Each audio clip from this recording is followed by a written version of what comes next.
So recently I uploaded a video on how to live stream an event. And one of the things I mentioned in that video is that I made some mistakes.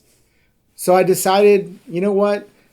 Let me do a follow-up video and talk to you guys about the 3 mistakes that I made during that live stream. And hopefully you guys won't make the same mistakes, because to be honest, when you make those mistakes during a live stream, there's nothing you can do about it, and you have a lot of pressure from people looking at you because you're the one who's going to troubleshoot and get that problem resolved right away. So hopefully this video does really well for you. I know I saw some of these videos like this when I was doing my research on live streaming. So here we go.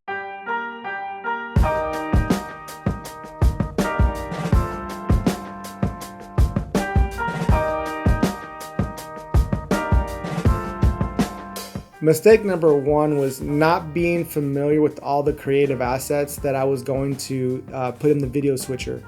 So I know this sounds kind of like an easy thing that maybe like a no-brainer, like you should be familiar with it, but trust me, when you do these live events, I mean, you have guest speakers, you have the marketing department, you have production, you have all these different departments that are kind of adding in their slides, their pre-recorded videos, all these things that they want queued up during the live event.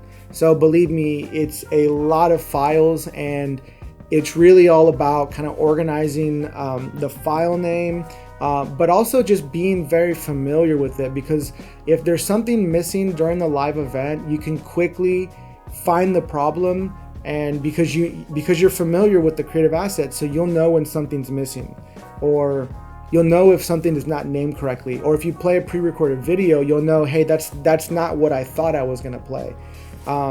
So the main solution to that is always go through all of your creative assets, your slides, your lower thirds, your pre-recorded videos. Always go through all that during the rehearsal and triple, quadruple check that the file name is what the actual file is, and just make sure that you're familiar with what's on that file. Okay, mistake number 2 is rushing through rehearsal. A lot of companies want to, they don't want to pay for the extra time to do a full rehearsal. And I can't stress enough how important that is. So what happened was we really rushed through the rehearsal, and there was just a lot of cues and a lot of things, a lot of loose ends that we just didn't tie together. I would say the biggest takeaway from this video is do not rush the rehearsal. Pretend like you're actually at the event. Go through every line, go through every cue, make sure things are tight, because when you go live, there is no going back. Mistake 3, do not make any big changes to your equipment during the live stream. Again, all this kind of ties back to the rehearsal. Every piece of hardware that you're going to use during the live stream has to be connected, has to be worked, and has to be tested. So we thought it'd be really cool to actually project the live stream onto all the screens that were in the venue. And although it was actually a really great idea, we didn't think of it during rehearsal. And if this ever comes up for you, please just don't do it. The last thing you want to do is actually disconnect and add new pieces of hardware and test during a live stream.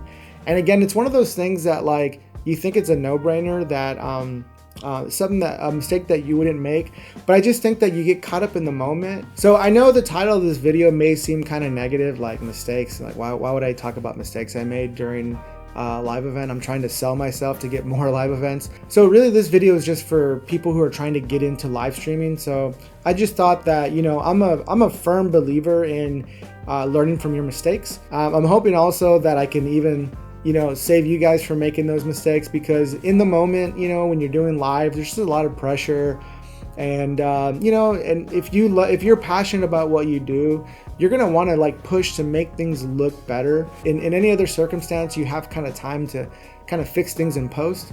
Well, you don't really get that advantage in live streaming. So okay, so like I said at the beginning of this video, this is actually a follow-up video to a previous video I filmed on how to live stream an event. So if you are interested in that video, check it out. I'll put it up here on the very top. Please feel free to check it out. It's kind of a vlog. I'm kind of having fun with it, guys. It's kind of like a vlog style / rant about live streaming, but I mean, I'm hoping that I at least covered some things that might bring you guys some type of value.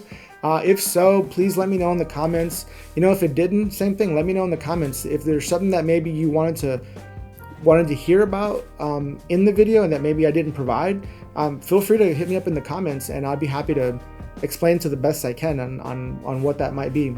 Okay guys, be sure to follow and subscribe and give me a huge like if you liked the video and you want to see more. Thank you so much for watching, and we'll talk to you in the next video. Peace.